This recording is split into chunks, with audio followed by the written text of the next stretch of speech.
selama kita masih tetap menyambungkan kita kepada pengarsa Abah, bimbingan beliau akan tetap ada. Kita ketika berkehidupan itu jangan mencari Tuhan. Karena kalau kita mencari Tuhan itu nggak akan pernah ketemu. Dan beliau adalah orang yang menurut saya orang yang betul-betul mengamalkan syariat Nabi dengan sempurna. Zohir batinnya. Maka kalau kita mengatakan pengarsa Abah sudah meninggal, pengarsa Abah sudah wafat, berarti hanya menganggap pengarsa Abah itu mursyid secara zohir. Assalamualaikum warahmatullahi wabarakatuh. Alhamdulillah wassalatu wassalamu ala rasulillah wa ala alihi wa ashabihi wa mawala. Apa kabar nih Sobat TK News? Mudah-mudahan dalam keadaan cager, bager lahir batin. Amin ya rabbal alamin. Hari ini Al-Mubaligh ya, ad-da'i ilallah ya, salah seorang mubaligh TKN, Ustadz Suparyanto nih hadir. Terima kasih Ustadz. Sama-sama. Sudah hadir ke studio TKN News. Satu pertanyaan yang biasa saya tanyakan sama Ustadz kesini. Tahun berapa Ustadz talqin? Kalau ditanya tahun berapa, nah ini saya juga malu sebenarnya gitu. Karena malu, Ustadz? Sudah lama masih begini-begini aja gitu. Jadi saya kalau boleh dibilang itu, kalau orang Sunda bilang kabawa palit gitu. Apaan Ustadz? Artinya? Ya hanyut gitu. Oh, terbawa arus hidayah. Ya kurang lebih seperti itulah. Jadi memang saya itu awalnya itu nggak tahu Thorikoh itu apa, apalagi Suryalaya itu apa gitu. Tapi itulah luar biasanya pengarsa Abah gitu. Jadi saya dari yang sama sekali tidak tahu, tidak kenal, bahkan tidak pernah mendengar gitu. Apa itu Suryalaya, apa itu Thorikoh. Allah kehendaki bisa dipertemukan dengan pengarsa Abah gitu. Sehingga pada tahun 2001 atau 2002 saya mendapat kesempatan untuk bisa hadir ke Suryalaya. Oh, ziarah langsung. Iya, walaupun belum tahu, belum kenal. Waktu itu belum tahu apa-apa ya? Belum. Jadi diajak atau gimana? Jadi kalau mau bercerita ya, kalau saya tuh awalnya memang ada keterlambatan di dalam bidang agama gitu. Artinya saya mengenal agama itu agak terlambat gitu. Jadi sudah lulus SMA itu saya belum bisa baca tulis ya, Arab gitu. Baca Al-Quran belum bisa lah gitu. Alif bata aja boleh dibilang masih belum mengerti gitu. Tapi alhamdulillah Allah memberikan ke satu dorongan sehingga ada rasa tergerak gitu melihat tetangga mau berangkat pesantren, Pak. Packing beras, sayuran gitu. Pas saya main gitu, ini mau kemana? Mau ke pesantren gitu. Kita aja pesantren itu apaan sih gitu. Oh, oke. Nah, itu setelah lulus Ustadz? Iya, saya lulus SMA itu Lulus sudah. SMA. Nah, kemudian dikasih tahu kalau pesantren itu ngaji begini. Pulang, saya langsung pamitan sama orang tua. Langsung pengen mondok? Iya, saya mau pesantren gitu. Orang tua nggak mengizinkan karena memang tiba-tiba sorenya saya pamitan, paginya saya berangkat. Sore pamitan, itu nanya tetangganya kapan? Pagi? Sore. Oh, sore. Jadi itu saya juga? lagi main, tetangga lagi bungkusin kardus, mau bawa beras, bawa sayur, gitu, ikan asin dan sebagainya gitu, orang pesantren gitu. Saya nanya, langsung pulang, langsung pamitan. Paginya saya ikut berangkat. Oh, ikut yang tetangga? Langsung ikut. Itu mondok di mana Ustadz? Waktu itu saya mondok di Trenggalek. Ya, Jawa Timur? Iya, di Jawa Timur, di pondok pesantren dari Sulaimania. Karena yang mendirikan dulu Syekh Sulaiman gitu. Nah, begitu sampai di pesantren saya bingung. Karena memang kayak tadi belum tahu apa itu kehidupan di pesantren, tiba-tiba kepingin gitu. Sampai di pesantren bingung. Mau ngaji malu, nggak bisa yang lain lihat anak-anak kecil pada pintar baca Al-Quran. Saya malu kan akhirnya. Tapi udah terlanjur, mau pulang nggak punya duit. Jauh pula gitu. Jadi sebenarnya begitu datang tuh ini ya malu juga, agak malu juga. Malu juga nyesel gitu, ngapain saya kesini gitu. Karena memang jauh. Dulu waktu saya tuh naik kereta tuh kurang lebih kalau berangkat dari rumah jam 6 sore Nyampe sana tuh jam 6 juga gitu pagi gitu. Oh, 12 jam. 12 jam naik kereta. Terus nanti naik ke mobil kurang lebih 2 jam. Dulu turun di Yang tetangga usia berapa itu? Jombang.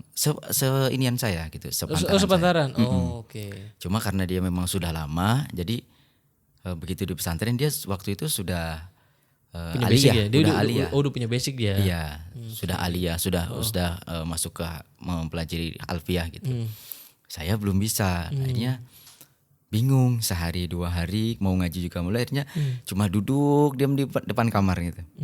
Sampai akhirnya ada yang liatin, ayo ngaji, saya nggak bisa gitu. Tapi alhamdulillah dia selalu sabar gitu mengajarkan sedikit. Lama-lama saya juga yang nggak sabar. Oh, oke. Aduh saya ngaji ngeliatin anak-anak kecil pinter-pinter, kemudian saya nyeletuk ke dia tuh gini. Kang, kalau bahasa dulu Kang, saya kepingin cepet ngajinya gimana ya? Dia cuma bingung, diem gitu. Dia bilang ada 2 cara sih gitu. Yang pertama tirakat gitu. Riyadoh kalau bahasa kita. Riyadoh. Nah, yang pertama tuh guru kiai kita gitu punya riyadoh itu nggak makan nasi selama 3 tahun. Nah, minta ijazah ke beliau. Besoknya udah Kang, anterin saya sowan kiai. Sowan, akhirnya dikasih riyadoh. Tidak makan nasi. Gak makan nasi? Nggak makan nasi, jadi tidak boleh makan nasi. Nah, terus sudah kita jalankan, masih itu masih pingin sayanya kurang ini gitu. Ada lagi. Itu dalam keadaan puasa ya? Setiap hari Ustaz? Puasa sama tidak makan nasi gitu. Kemudian setelah beberapa waktu digerakkan lagi hati gitu. Kira-kira ada lagi nggak Kang yang bisa cepet karena memang kondisinya itu ya. Pengen percepatan lah ya. Ya nafsu kan begitu.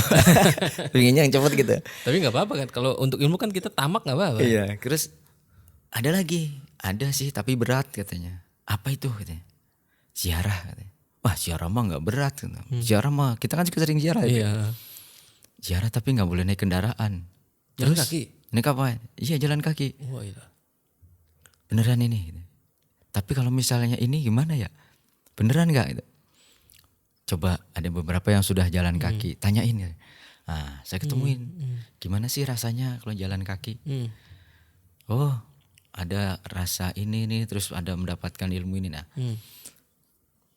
akhirnya minta anterin juga tadi yang ngajarin saya. Kang anterin saya sowan gitu ke Mbak Yai. Minta ijazah jalan. Iya. Ziarah. Waktu itu puasa tuh. Dalam keadaan puasa. Dalam bulan Ramadan. Oh, bulan Ramadan. Oke. Kang, saya anterin ziarah gitu. Bener, anterin ziarah. Kata Pak Kiai, kalau mau berangkat besok hari Rabu, nah, dikasih uang 15.000 saya sama Pak Kiai. Kata Pak Kiai pesan berangkatnya habis taraweh. Ya. Ini uang 15.000, yang 10.000 buat beli alat mandi, sabun dan sebagainya, yang 5.000 buat sahur. Kan kalau di sana lu makan sama ayam tuh masih 5.000 perak gitu. Berangkat saya ditemani satu orang teman juga. Berangkat dari Trenggalek ke Tulungagung, Surabaya, terus sampai Ziarahnya kemana? keliling. Jadi saya di ininya sih targetnya Ziarah Wali Songo tuh. Oh, Jalan Wali Songo, jalan Ziarah kaki. Wali Songo aja, Wali Songo. Tapi ditarget sama Pak Kiai itu 41 hari harus sudah ada di pesantren lagi. Jadi keliling dari mulai ke Surabaya, terus ke Probolinggo, terus sampai ke Madura, sampai ke ujung. Sampai akhirnya dari Madura saya kembali ke arah barat. Ke Madura, ke Mbah Holil. Semuanya sampai ke semua? ujung, sampai ke Sumeneb, sampai ke Mbah Yusuf tuh. Nyebrang lagi. Akhirnya setelah selesai dari Madura saya kembali untuk menuju ke Sunan Gunung Jati. Nah, di daerah Semarang pagi-pagi setelah sholat duha saya istirahat, kemudian berpapasan dengan seorang pemuda. Ya umuran pantaran waktu itu mungkin hanya 25-24 gitu. Beliau sama berjalan juga. Tapi kalau saya dekil kayak bawa bungkusan, ini namanya orang berjalan dekil. Nah, Beliau Musafir lah, ini Masya Allah pakaiannya rapi, kemudian bersih dan bersinar gitu. Iya.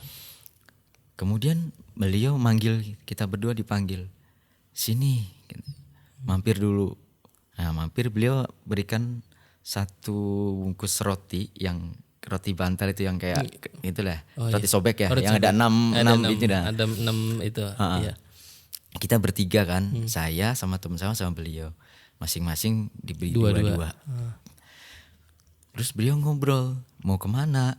Nanya mau kemana? Kita lagi disuruh riadoh sama guru gitu. Mencari apa? Ya kita nggak cari apa-apa, cuma ngikutin pesan guru aja gitu. Kemudian beliau berpesan, nanti kalau sampai di Pamijahan, setelah sampai Pamijahan, mampir ke Suryalaya. Mampir ke pondok pesantren Suryalaya. Di sana ada putra-putranya, ada putra-putra Abah gitu. Temui. Kata orang yang tadi. Iya, jadi setelah beliau berpesan, nanti bilang aja disuruh ke sini sama Abah gitu. Suruh ke Suryalaya sama Abah gitu. Nggak, yang ngomong itu siapa? Itu pemuda tadi. Pemuda dia tadi. dia berpesan hanya pokoknya nanti begitu sampai ke Suryalaya bilang aja mau ketemu Abah, disuruh sama Abah gitu. Nah, saya belum ngeh tuh, belum ngeh. Begitu selesai saya sampai ke Pamijahan, kemudian saya kembali lagi ke pesantren. Nggak selang lama saya mukim kembali. Tapi sempat mampir ke Suryalaya? Belum. Oh, belum. Waktu itu belum mampir. Belum mampir. Enggak, jadi karena memang nggak ada apa Nggak itu ada niat di awal Suryalaya, ya. Abah Anom siapa juga tidak kenal, nggak tahu lah gitu kan, belum nggak tahu. Sampai akhirnya kembali ke rumah. Nah setelah 1 tahun atau 2 tahun di rumah, kurang lebih 1 tahun mungkin ya, tiba-tiba ada musafir datang ke tempat saya. Jadi Di Cilacap? Di Cilacap. Jadi di Cilacap setelah pulang saya bikin musola gitu buat ngajar anak-anak. Berarti di Trenggalek 3 tahun? Kurang lebih. 3 tahun, setelah 3 tahun pulang. Pulang. Berarti 5 tahun ya? 5 Iya, 5 tahun setelah 5 tahun itu setelah ya. kejadian kan? Heeh. Pulang, ada musafir datang. Tiba-tiba nyari saya. Saya juga nggak kenal namanya siapa dan sebagainya. Dia nyari saya dan tahu nama saya. Begitu ketemu, dia langsung marah. Marah ke saya. Kamu ini orang dikasih amanah, nggak dilaksanakan. Saya masih bertanya-tanya kan, amanah apa, siapa kamu nggak kenal gitu. Terus nginep orang itu, Pak. Musafir itu nginep di musola kita. Menanyakan kapan kamu mau ke sana? Ke sana kemana gitu. Terus sampai akhirnya dia, kamu kan disuruh untuk ke Suryalaya. Kenapa nggak ke Suryalaya? Tapi orangnya beda, bukan yang Bukan. ketemu di. Bukan, beda lagi. Beda lagi ya. Begitu dia ngomong begitu, kemudian pergi. Saya masih nggak ada rasa untuk ke Suryalaya atau apa gitu, belum tergerak. Kebetulan waktu itu saya masih di kampung tuh ikut ngaji ke kiai di situ, ngaji tafsir lah, Pak. Saya konsultasi, Pak Kiai, kok saya ada yang datang, saya nggak kenal tapi kenal nama saya, terus cerita begini-begini. Saya kata kiai saya, berangkat aja. Nah, akhirnya kata Pak Kiai berangkat, suruh jalan kaki lagi. Jadi saya dari Cilacap ke Suryalaya jalan kaki lagi. Cilacap ke Suryalaya jalan kaki. Berapa lama itu? Kurang lebih 1 minggu lah. 1 minggu ya? Sendiri?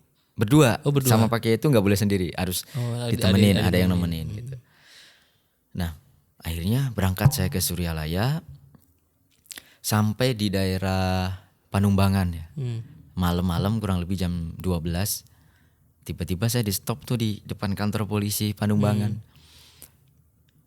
Ya mudah-mudahan beliau termasuk orang yang baik lah gitu.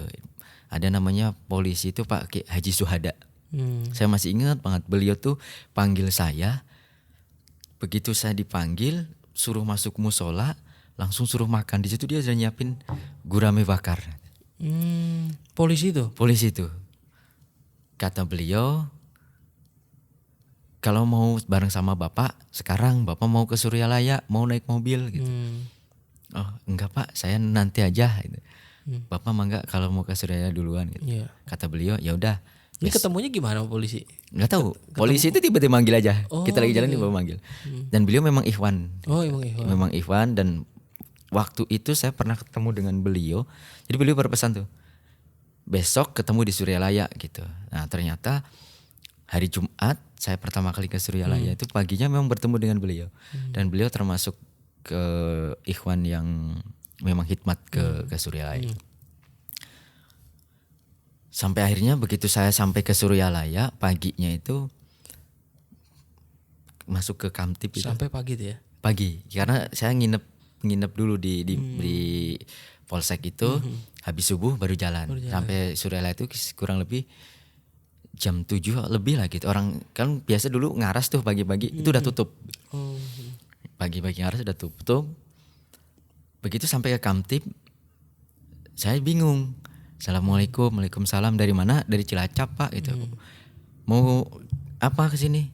Enggak tahu Pak. Lah, terus kamu ke sini ngapain gitu? Saya disuruh sama Abah gitu. Suruh ngapain? Pokoknya suruh ke sini aja gitu. Ngimpi? Enggak Pak, orang beneran. Sampai saya disangka orang gila kan karena memang bener-bener enggak tahu gitu.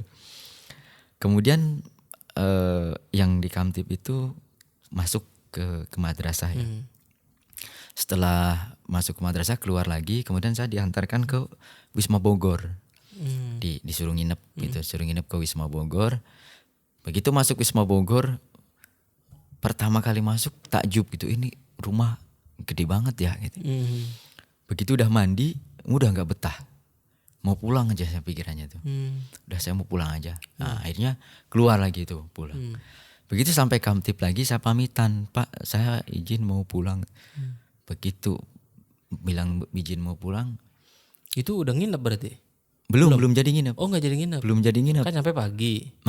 Terus sampai sana bersih-bersih lah ya? Bersih-bersih. Siang belum selesai zuhur aja kayaknya. Oh selesai zuhur. Selesai zuhur itu udah mau itu pulang aja rasanya. Tiba-tiba begitu saya pamitan ke Kamtib itu, Pak Haji Baban keluar sambil marah-marah. Mana yang dari Cilacap? Saya Pak, ngapain kamu mau pulang? Balik lagi kamu sana. Pulang besok, marah-marah tuh. Saya juga nggak ngerti kan maksudnya. Akhirnya saya balik lagi ke Wisma Bogor, nginep di Wisma Bogor sampai subuh. Setelah subuh lihat orang berzikir, lihat ini, saya bingung gitu. Ini amaliyah apa gitu. Baru tahu kan gitu. Baru pertama kali dan memang baru kenal gitu. Ini amaliyah apa? Zikirnya kok lama-lama, keras-keras gitu. Udah gitu udah selesai zikir masih ada doa lagi gitu, doa-doa kali. Akhirnya udah ikutin sampai subuh. Begitu subuh orang baru kumpul rame-rame tuh ngaras di madrasah. Di madrasah. Akhirnya ikut ngaras. Begitu ngaras kata Kamtib, nah kalau mau ketemu Abah sekarang diantarin itu tuh. belum pernah ngeliat fotonya? Belum pernah ngeliat, belum pernah dengar sama sekali. Nah sampai akhirnya ketemu dengan pengarsah. Begitu ketemu saya nangis Pak. Lah gimana saya gak disangka orang gila ya. Abah sudah di kursi roda.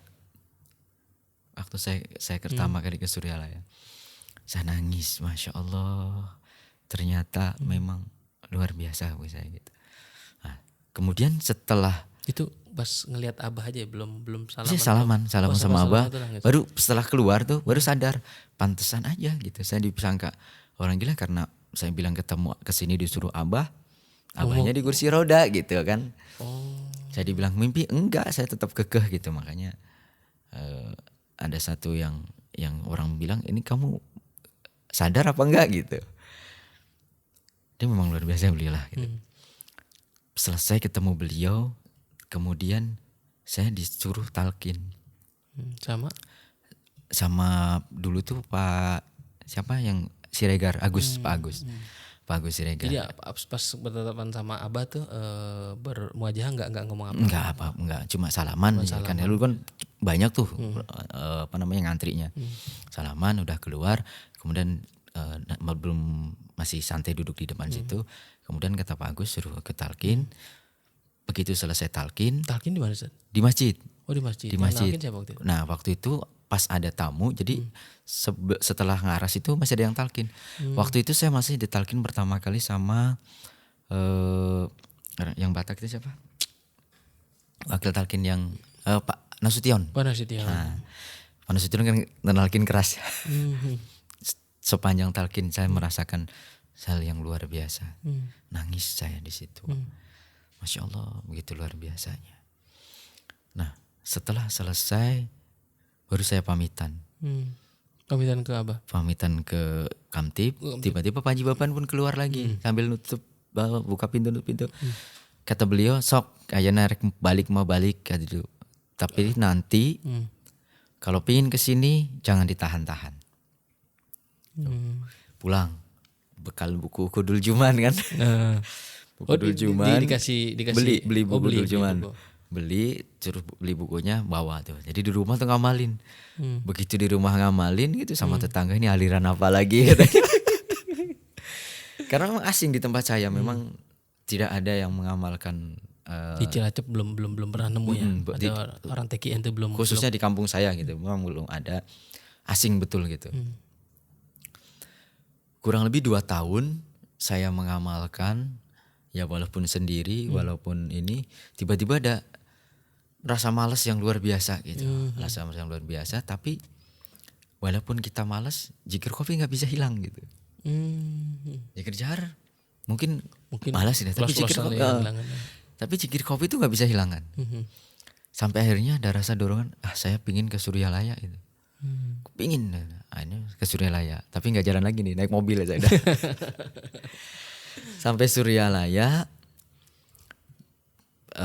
saya ziarah. Nah begitu ziarah kan dulu ada toko buku ya di atas tangga. Begitu turun ziarah, saya ngeliatin banyak santri-santri, banyak ini. Nah kan waktu di Suryalaya pertama kali hanya sebentar Itu aja. Setelah berapa tahun tuh? Setelah 2 tahun. Setelah 2 tahun baru Setelah ziarah 2 tahun, lagi. Berarti baru ziarah sekitar lagi. 2003 atau 2004 ya. 2003 ya. Akhirnya saya ada rasa tiba-tiba saya sama yang penjaga toko buku itu ngobrol gitu. Perempuan waktu itu namanya Mbak Suci kalau nggak salah. Nah si Mbak Suci itu ngobrol-ngobrol ternyata orang Cilacap juga gitu. Terus saya tiba-tiba, Mbak, kalau misalnya saya mau pesantren di sini tuh tinggalnya di mana ya? Bayar enggak ya gitu. Kata beliau tuh, Masnya mau pesantren di sini? Iya. Kalau misalnya gantiin saya jaga toko buku ini mau enggak gitu. Saya nggak pikir panjang itu langsung. Mau deh, Mbak gitu. Ya udah, langsung tutup tuh tokonya. Langsung tutup. Ditutup. Diantarkan saya ke yang punyanya. Ke tempat Pak Haji Umar dulu. Begitu sampai, beliau langsung mengutarakan bahwa saya mau gantiin Mbak Suci itu. Mau pulang berarti dia? Iya, dia mau pulang karena suaminya nyuruh pulang atau gimana itu. Akhirnya besoknya beliau pulang, saya langsung menggantikan di situ, Pak. Jadi 2 tahun setelah saya ditalkin, saya ke Suryalaya, langsung saya diberi kesempatan pengarsabah tinggal di Suryalaya. Sampai berapa tahun saya di Suryalaya? Berapa lama di Suryalaya? Ya yang menetap itu mungkin pertama hanya 2 tahun apa 3 tahun gitu. Kemudian sempat ke Bandung, kemudian balik lagi, ya gitu Pak, keluar balik gitu. Masih tetap jaga toko itu? Kurang lebih saya 3 tahun apa 4 tahun lah di toko itu. Toko. Saya dari toko di atas sampai yang di bawah gitu. Ya di bawah. Jadi memang di Suryalaya ya hanya itu yang saya lakukan. Cuma waktu jaga toko itu kan ada nggak waktu-waktu khusus gitu untuk untuk mengikuti kegiatan kepesantrenan? Nah, atau memang khusus jaga toko aja seharian kan enggak kan? Enggak. Jadi memang itulah luar biasanya di Suryalaya itu kan kalau waktu sholat kan semua tutup tuh waktu itu. Itu waktu sholat tutup. Jadi saya selalu ngikutin sholat, zikir di Suryalaya. Kemudian sampai akhirnya suatu hari tuh Pak Haji Suhro yang dekan waktu itu, dekan Fakultas Tarbiyah gitu, nanyakan kamu lulusan apa? Gitu. SMA apa? Kuliah tuh di dia cina. Iya Pak. Gitu. Terus malamnya Pak Haji Umar manggil, karena Pak Haji Umar sama Pak Haji Syukran masih kakak adik gitu. Malamnya Pak Haji Umar panggil, Mas ayo kuliah cina. Mohon Pak cina. Nyasok itu daftar cina. Nah ini saya daftar kuliah. Walaupun sampai sekarang belum lulus gitu. Semester berapa? Jadi saya tuh Itu 3 kali. pertama mulai ILM tahun berapa tuh? Daftar tuh kuliah tuh di ILM 2006 apa 2007 gitu. 2027. Jadi tiga angkatan saya. Tiga angkat maksudnya? Jadi pertama kurang lebih semester ke-4 atau ke-5 enggak lanjut. Kalau lanjut berhenti. Berhenti. Terus udah lama lanjut lagi ngulang karena tidak bisa dilanjutkan kan dalam kelamaan. Udah DO berarti ya. Di DO sehingga kelamaan aja udah. Kelamaan aja. Jadi ngulang lagi semester 1. Udah kadaluarsa gitu. Akhirnya ngulang lagi. Ngulang lagi. Emang ambil jurusan apa waktu itu? Tarbiyah atau Waktu itu masuk ke Fakultas Dakwah. Ya Usuluddin. Usuluddin. Fakultas Dakwah. Terus sekarang alhamdulillah. Itu sampai 3 kali tuh? Sampai 3 kali. 2 kali ini lagi. Iya, kelamaan. 2 kali di semester 4 juga. Semester 4 juga sama. Semester 4 juga berhenti. Nah sekarang alhamdulillah mulai lagi nih, maju lagi mudah-mudahan. Sekarang masih ini? Iya, Kuliah lagi? sekarang semester ketiga. Semester ketiga berarti masih mahasiswa sekarang? Ya, mudah-mudahan doanya biar Insyaallah. dimudahkan itu. Jadi Insyaallah amin. mengulang dengan jurusan yang berbeda karena Jadi ada jurusan sebenarnya baru. nih udah S1 nih kalau dari segi waktu ya. Ya, Itu kan, pertama kan berapa semester? 6 ya? seangkatan saya itu udah S2. Yang seangkatan saya itu sudah S2. Tapi ilmu lebih matang saat karena ngulang-ngulang terus kan. Ya mungkin ada barokahnya itu. Ada barokahnya. Ada barokahnya, jadi memang. Jadi sekarang Tidak masih aktif. masih aktif. Status mahasiswa aktif. Mulai dulu tahun berapa? Kurang lebih 2005 atau 2006 gitu ya. Tahun 2022. Masya Allah. Luar Kita biasa. istiqomah berarti. Jadi memang ada apa ya? Ya hanya sekedar daripada kalau nggak kuliah itu jauh jadinya gitu. jadi ada hati itu emang pengen deket ke Suralaya terus gitu. Iya, satu itu, yang kedua memang ada semacam amanah gitu dari guru, karena memang setelah saya yang kedua itu saya lama vakum Pak, nggak pernah. Ya Abah wafat Enggak, amanah dari siapa tadi? dari guru gitu. Jadi Guru yang di Trenggalek. udah saya udah setelah tahun 2011 Pangarsa Abah meninggal tuh saya keluar di Suralaya tuh, udah nggak tinggal di Suralaya, kerja lah gitu, kerja merantau ke sana ke sini sampai akhirnya saya dipertemukan sama salah satu wakil talqin yang di Kalimantan ya. Waktu itu memang ya namanya kita dalam bertoriko itu nggak mulus gitu lah, ada tanjakan, ada turunan semuanya. Kemudian saya dipertemukan dalam kondisi yang memang boleh dikatakan lagi down lah gitu. Amaliyah juga males apa dan semuanya gitu. Di Kalimantan dari Muara Tewe. Ki Syafrullah atau Saya dipertemukan sama Pangarsa Abah Guru Jaro ya. Wakil talqin Pangarsa Abah yang ada di Tanjung. Dan juga Pak Haji Syakirani. Pak Haji Syakirani. Nah, beliau walaupun hanya sebentar bertemu dengan beliau tapi Dia ketemu di Kalimantan atau di iya di Kalimantan. Di Kalimantan. Waktu kerja berarti ya di Kalimantan. Jadi saya kerja alhamdulillah selalu ditempatkan dekat-dekat dengan wakil talqin. Allah. Jadi memang banyak ilmu yang saya ambil. Dalam kondisi yang lagi down, saya dipertemukan dengan guru. Kemudian mungkin ya namanya guru ya lebih tahu. Mungkin beliau tahu kalau saya jarang ke Suryalaya, jarang mengamalkan. Begitu saya ketemu sama beliau nyuruh saya berzikir gitu di depan beliau. Baru kurang lebih dapat 15 zikir jahar, beliau suruh berhenti. Ya, stop udah gitu. Berarti memang ini memang dari Suryalaya mungkin gitu. Kemudian beliau bertawajuh. Setelah beliau tawajuh sebentar, terus beliau ya ngasih kode lah gitu, ngasih kode ke saya untuk tinggal di situ sebentar gitu. Akhirnya saya tinggal di situ selama kurang lebih 6 bulan lah. 6 bulan ya, jadi kadang-kadang nyupirin beliau, kadang-kadang ikut kajian beliau gitu. Kemana beliau pergi kita ngikut lah gitu. Terus ya? Iya pokoknya gitu. Masya Allah. Sampai suatu hari beliau tuh memerintahkan ketika saya pamit mau pulang ke Jawa, beliau tuh berpesan kalau memang memungkinkan sok buka majelis, kalau ada apa-apa nanti guru yang maju kata. Saya juga belum tahu gitu, belum ngeh gitu. Kemudian beliau memberikan amanah ke saya itu untuk menyampaikan salam kepada Ahlul Bait. Wah ini kata saya Suruh ini, ke Suralaya. ini tahu aja kalau saya nggak pernah ke Suryalaya ini. Gitu. Akhirnya dengan membawa amanah salam dari beliau, saya pulang ke Suryalaya. Begitu ke Suryalaya dimarahin lagi sama Pak Haji Babal. Dimarahin, habis-habisan saya dimarahin depan tamu banyak banget. Terus ke Mama Hotin juga, sama Mama Hotin dimarahin, udah nggak ngaku dan sebagainya. Nah, akhirnya sadar bahwa memang harus ikut membantu lah. Nah, akhirnya saya konsultasi dengan para mubalik yang senior,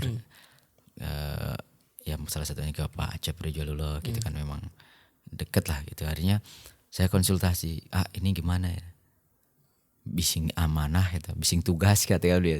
Akhirnya ada beberapa amalia jamaah yang pengen beramal bareng, ayo gitu, ayo bareng-bareng lah gitu. Jadi gitulah ya, saya bertoriko itu emang kabawa palit gitu dari yang Dinamika. iya. Gitu.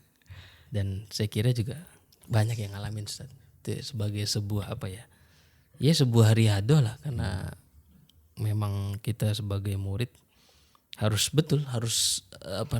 robitohnya harus tetap terjaga. Kayak Ustaz Parianto kan Allah tempatkan justru di ketika sedang down tadi kan, ditempatkan justru dengan wakil talqin, kemudian dapat amanah yang semua itu mengantar supaya robitoh tetap kuat. Iya.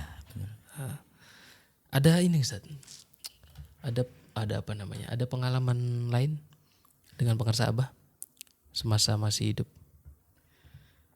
Ya sebenarnya sih banyak ya pengalaman itu, cuma yang saya berkesan itu ya bahwa ternyata seburuk apapun murid, selama murid itu masih tersambung kepada gurunya, guru tidak akan melepaskan.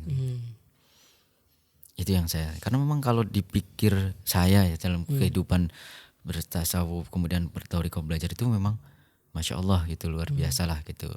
Ada pedihnya sampai ibarat kata putus asa dan sebagainya itu memang ada. Tapi selama kita masih tetap menyambungkan kita kepada pengarsa Abah, bimbingan beliau akan tetap ada. Gitu. Ibarat kata orang makmum kan, selama kita masih ikut sama imam dan tidak niat memisahkan diri, tidak akan mungkin imam akan memberhentikan kita sebagai makmum. Gitu. Jadi bukan tergantung imam, tergantung makmum ya. Kan gimana kita gitu. Kalau kita yakin kepada pengarsa Abah, ya maka bimbingan pengarsa Abah akan terus gitu. Tapi kalau kita sudah yakin memisahkan, terputus. Mufarokoh ya. Iya. Ceritanya gimana sih emang? Maksudnya pernah sampai satu titik yang mungkin akhirnya bisa naik kembali gitu kira-kira. Ya memang ya perjalanan ya, kayak namanya orang ini memang ada hal yang mungkin orang di Surabaya udah tahu lah, terkenal saya juga ada. Yang sepuh-sepuh ini, tapi memang ada hal yang tidak baik yang seharusnya tidak dilakukan gitu. Nah, karena kan saya kerja gitu, jadi kerja ternyata ya kalau memang tidak seperti itu mungkin saya tidak akan mendapatkan pengalaman yang begitu berharga gitu. Jadi perjalanan itu memang terkadang di dalam bertauriqah itu tidak harus mulus sesuai dengan keinginan kita. Tapi justru kita lebih menjalani kehidupan sesuai dengan yang Allah kehendaki. Itu. Kalau kita ingin berdoa supaya ini sesuai dengan keinginan kita dikabul semua oleh Allah. Nah, ini malah bahaya gitu. Karena itu berasal bukan dari ini ya. Berasal justru dari nafsu kita gitu. Betul. Tapi bagaimana caranya supaya kita bisa menjalani kehidupan sesuai dengan kehendak Allah? Nah, itulah gimana caranya? Ya itulah pengalaman yang ini itu kita rasa memang. Maka pengarsa Abah selalu mengingatkan kepada kita untuk ilahi anta maksudi waridhoka madlubi itu. Saya jadi punya pikiran begini, kalau yang dimaksud dengan waridhoka madlubi, kita mencari ridhonya Allah, itu bukan berarti kita melakukan apa yang kita inginkan sesuai dengan keinginan kita, terus Allah ridhoi, maka terbebas dari segala siksa itu enggak. Tapi bagaimana caranya kita bisa ridho dengan ketentuan Allah. Itu yang berat. Iya. Karena kebanyakan orang kan ketika diberikan sesuatu yang sesuai dengan keinginannya, ridho, giliran enggak, wah Nafsunya macam-macam senang ya. begini gitu kan. Itu. Nah itu pun menjadi dasar kenapa saya berpikir bahwa amalan pangarsa Abah itu memang sudah disempurnakan. Gitu. Artinya di dalam amalan-amalan yang pangarsa Abah ajarkan kepada kita itu tidak ada yang spesifik meminta atau berdoa yang mengikuti nafsu kita. Ya contoh lah, ada kan di amaliyah kita, di amaliyah TKN. Paling secara general ya Ustaz, kayak Allah ya qadar hajat. Secara general maksudnya tidak sampai ini. Tidak Kayak menyebutkan tidak menyebutkan kemaslahatan keinginan kan. itu. Itu kan hajat. Kebutuhan dengan keinginan kan berbeda Ustaz, beda ya. gitu. Bukan Allahumma ya qadiyal iradat ya. Iya, jadi memang bagaimana caranya kita ikut apa yang Allah atur gitu. Kan kita nggak ada nih, misalnya kita ya Allah mudahkan rizki ini dan sebagainya dunia supaya begini-begini nggak ada. Tapi semuanya sudah ada, hanya saja Abah itu lebih ke generalnya tadi. Allahumma yaqdil hajat, Allahumma yakfil mat, Allahumma syafil amrut, bisa juga sakit, Iya, sakit dohir, benar. Batin betul. bisa batin juga. Jadi semuanya memang sudah disempurnakan oleh pangarsa Abah, sehingga kalau kita betul-betul mengikuti apa yang menjadi tuntunan beliau, itu tidak akan ada timbul apa nafsu, dorongan-dorongan nafsu yang kita inginkan gitu. Cuma kadang-kadang kita namanya manusia, pingin ini, pingin itu, hajat ini, hajat itu. Oh saya mau pingin ini kok. Tapi bukan berarti nggak boleh kan Ustaz? Bukan berarti nggak boleh gitu. Karena memang kebutuhan. Jadi tempatkan antara kebutuhan dan keinginan gitu. Karena Allah akan mencukupi kebutuhan. Tapi kalau keinginan, ya berarti kalau kita Nggak ada puasnya Ustaz. gitu. Keinginan nggak ada puasnya. Malah menyayangi Tuhan nantinya. Itu sih, jadi memang dalam belajar thariqah, belajar tasawuf itu bukan untuk menjadi orang yang sesuai dengan keinginan kita, tapi kita lebih menjalani kehidupan sesuai dengan apa yang Allah atur gitu. Jadi ingat apa aplikasi zikir itu di situ Ustaz. Ya, emang seperti itu. Jadi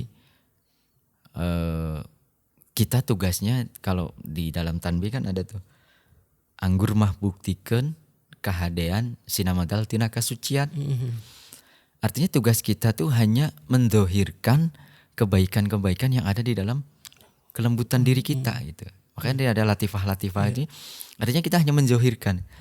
Maka kalau kita berzikir tapi tidak ada buktinya, tidak ada zohirnya, ya berarti masih belum. Ini yang repot, sulit bagi kita gitu Pak. Berarti orang bertarekat itu mesti ada pembuktian. Iya. Nah, pangarsa Abah pun sudah memberikan Contoh sistematis yang luar biasa gitu ya. Jadi kalau saya sering mengatakan gini Pak, kita ketika berkehidupan itu jangan mencari Tuhan. Karena kalau kita mencari Tuhan itu nggak akan pernah ketemu. Karena Tuhan kan banyak tuh. Ya kan? Tuhan banyak, yang esa hanya Allah. Nah, makanya yang kita harus Tuhan banyak ya. Ya gitu, Tuhan banyak gitu. Yang esa Allah gitu. Makanya kita harus betul-betul la ilaha illallah kan menghilangkan Tuhan-Tuhannya, hilangkan semua, esakan kepada Allah gitu. Nah, Tuhan itu tidak usah dicari. Tapi dikenali. Nah, kalau sudah kenal, hayati, resapi, lalu nyatakan. Itu artinya gini, kalau kita tidak kenal dengan Tuhan kita, maka Tuhan kita banyak. Bisa jadi kita mentuhankan harta dunia, keinginan-keinginan mengikuti kemauan kita yang mau mengatur. Nah, gitu. Itu kan berarti kita tidak mengenal. Kalau kita kenal siapa Tuhan kita, yaitu Allah, kita maka harus tahu tuh Allah itu yang seperti apa sifatnya, afalnya seperti apa, kita kenali. Oh ternyata Allah Rahman Rahim. Artinya kita harus menjahirkan tuh sifat Rahman Rahim Allah. Dengan apa? Dengan sikap. Maka di dalam tanbih harus dijelaskan. Iya, kasih sayang. Itu kan anggur mah buktikan kehadiran sina modal tina kesucian. Maka pangarsa Abah ini sudah begitu sistematis di dalam memberikan amalia. Jadi ketika kita pertama kali bertemu dengan pangarsa Abah kenalkan dengan Tuhan. Nah, siapa? Allah. Yaitu dengan kita diberikan talqin zikir untuk mengenalkan. Kalau sudah kita kenal, maka harus pahami, Kenali, resapi, kemudian nyatakan. Dengan apa? Dengan mendawamkan tadi, mengamalkan. Kalau kita sudah dikenalkan, kemudian kita tidak mengamalkan, tidak ada rasa. Maka di dalam thoriqoh kalau tidak diamalkan ya nggak ada rasanya. diamalkan dan membuktikan. Jadi kalau tidak ada rasanya ya memang susah. Nah, rasa itu akan timbul ketika kita melakukan amalia. Entah itu riadohnya, zikir harian dan sebagainya. Kan zikir juga riadoh sebenarnya. Tawajuh itu pun juga riadoh. Riadoh supaya kita terjaga kolbunya, ingat kepada Allah gitu. Jadi memang itu yang harus kita lakukan gitu. Nah, di dalam menyatakannya tadi, pangarsa Abah sudah memberikan tuntunan pula. Sebenarnya untuk menyatakan itu kan ada pada akhlak gitu. Nah, akhlak yang pokok kan akhlaknya Rasul. Akhlaknya Rasul ada pada Al-Quran gitu. Tapi kalau kelas saya yang tadi belum bisa baca Al-Quran, kan repot membaca Al-Quran dulu harus 2 tahun 3 tahun ini pelajarinya. Itu juga baru bisa baca belum gitu. Selesai gimana mau ngamalinnya ya. Nah, pangarsa Abah memberikan kemudahan kepada kita. Bahasanya disederhanakan, dipermudah, tidak usah mikir, tinggal melaksanakan. Ditanbih itu. Ditanbih gitu. Jadi tanbih itu kenapa kok setiap kali manakib diulang. Karena itu yang harus jadi tujuan kita gitu. Betul.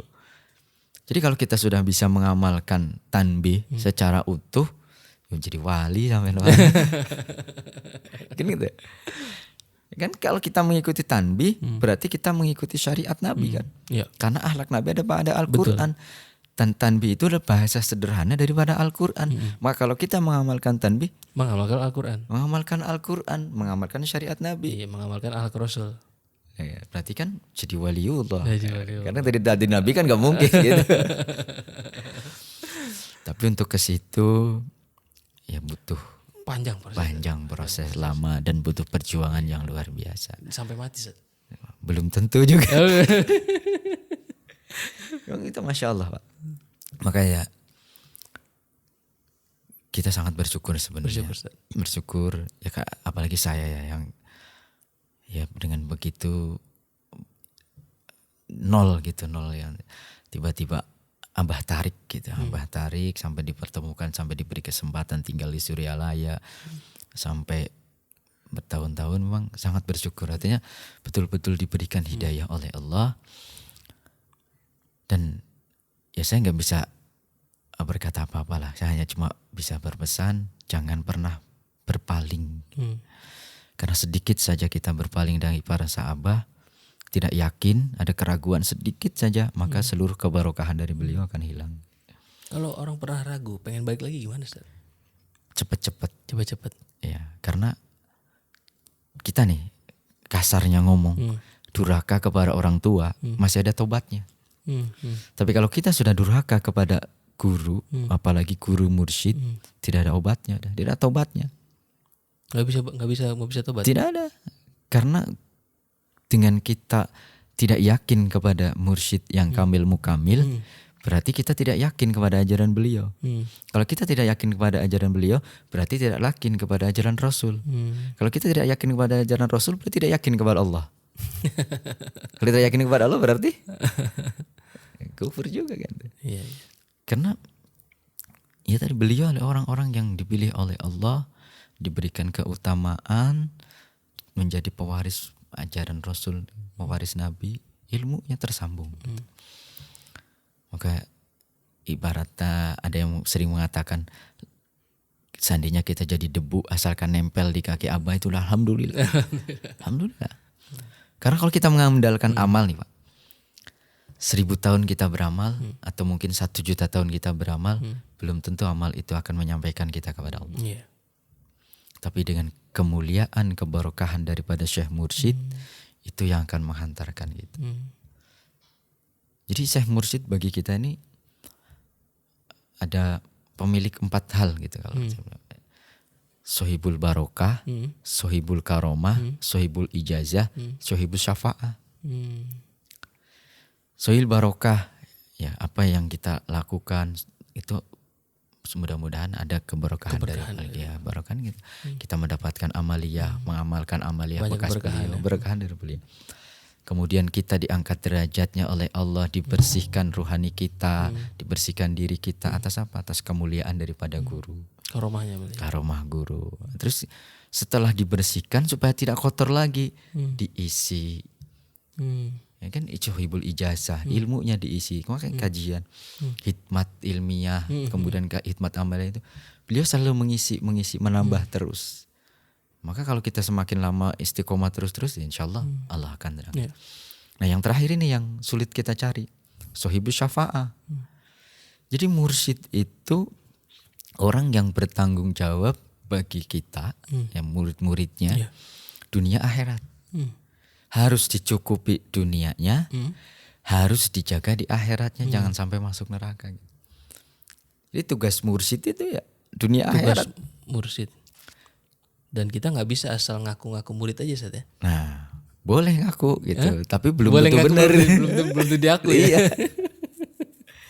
Mengaku banyak boleh gitu. Tapi memang kriteria untuk menjadi mursyid itu ya harus mempunyai 4 tadi lah. Iya. Nah, yang terakhir kan yang susah. Iya. Kita menyelamatkan diri sendiri aja berat Iya, ya. Apalagi harus menyelamatkan orang lain yang Di ribuan gitu. Apalagi di akhirat gitu. Itulah kemuliaan daripada guru. Apa yang Ustadz Suparyanto lihat nih karomah terbesar Pangarsa Abah? Kalau karomah terbesar dari Pangarsa Abah, kalau saya sih lebih ke menyelamatkan gitu. Jadi menyelamatkan murid-muridnya di dunia dan akhirat. Gitu. Artinya memang ketika kita betul-betul yakin, betul-betul ikut kepada beliau, beliau bertanggung jawab. Dan beliau adalah orang yang menurut saya orang yang betul-betul mengamalkan syariat Nabi dengan sempurna. Zahir batinnya. Zahir batinnya bahkan ya apa namanya, saya memang kalau bahasa Jawanya gitu pendeng gepeng udah pokoknya ikut saja Pangarsa Abah ada. Apa tadi? Mau pendeng gepeng gitu, mau didempet kayak apa gitu. Jadi udah pokoknya memang betul yakinkan aja kepada Pangarsa Abah, ikuti saja gitu. Karena memang beliau nih kalau ya di bahasa ilmunya itu insan kamil gitu, yang sempurna, yang menjadi penjaga bumi lah gitu. Nah, gitu. Jangan berpikir bahwa guru kita sudah tidak bersama kita nih. Kadang-kadang sekarang lagi musim ya. Orang banyak ada yang menimbulkan propaganda. Mengatakan bahwa Pangarsa Abah sudah wafat gitu. Ya bahasa kasarnya udah mati gitu. Ya dalilnya di keterangannya kan harus mencari mursyid yang hidup. Ya kan? Kalau saya bukan mursyid yang hidup yang dicari. Kalau mursyid hidup masih bisa mati, masih bisa meninggal. Tapi mursyid yang kita cari adalah mursyid yang sudah hidup. Yang hidup dan menghidupkan. Sudah hidup. Kalau di keterangannya kan Syekhil Hari. Syekh mursyid yang sudah hidup. Artinya kalau Syekh mursyid itu sudah hidup, berarti sudah mengalami kematiannya.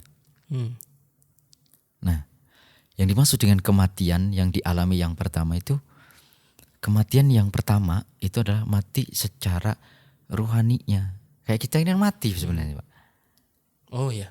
Ya, artinya dihidupkan dengan talqin zikir. Nah, kita harus cari seorang wali mursyid yang sudah hidup. Kalau wali mursyid yang sudah hidup, maka di dalam Al-Quran disebutkan tidak akan pernah merasakan kematian kecuali kematian yang pertama. Jadi kalau sudah hidup tidak akan pernah mati lagi. Maka kalau kita mengatakan Pangarsa Abah sudah meninggal, Pangarsa Abah sudah wafat, berarti hanya menganggap Pangarsa Abah itu mursyid secara dohir. Nah ini durhaka ini pada guru nih. Hati-hati. Hati-hati, karena berarti merendahkan guru. Betul. Karena Pangar Sahabat kan mursyid dunia akhirat. Betul. Justru yang terpenting perjalanan akhiratnya. Kalau perjalanan dunia Lebih pendek. nah, Sederhana. Singkat. 60-70 gitu ya. 60-70 itu juga udah dapat bonusnya gitu. Tapi kalau perjalanan akhirat jarak yang begitu jauh harus kita tempuh. Belum tahu tempatnya, belum tahu sampai kapan tujuannya. Tapi kalau guru yang menghantarkan kita, maka kita akan dibimbing oleh beliau. Jadi mursyid itu bukan hanya sekedar mursyid dohir, mursyid di dunia, tapi justru kita harus mencari mursyid yang akhirat Zohir tadi. batin. Maka kalau kita menganggap Pangar Sahabat sudah meninggal, sudah tidak ada bersama kita, itu berarti kita sama halnya dengan menghina gitu. Merendahkan martabat guru karena yang panjang di akhiratnya nanti. Kecuali memang orang menganggap mursyid itu cuma zohir. Nah, makasih Ustaz Alhamdulillah. sudah berbagi di podcast Tasawuf. Kita senang banget nih dapat cerita dari Ustadz Suparyanto. Alhamdulillah. Mudah-mudahan dakwahnya lancar. Amin, amin. Bisa tetap berhikmah Amin. di TKN Pondok Pesantren Suryalaya. Makasih banyak Ustadz ya sekali lagi. Sobat TKN News, makasih sudah menyaksikan, mendukung dan mendownload aplikasi TKN News. Jangan lupa juga yang mau traktir tim TKN News boleh nih nanti di link sosial Bas. Kita jumpa lagi di Sabtu mendatang, insyaallah dengan bintang tamu yang tidak kalah menarik. Assalamualaikum warahmatullahi wabarakatuh.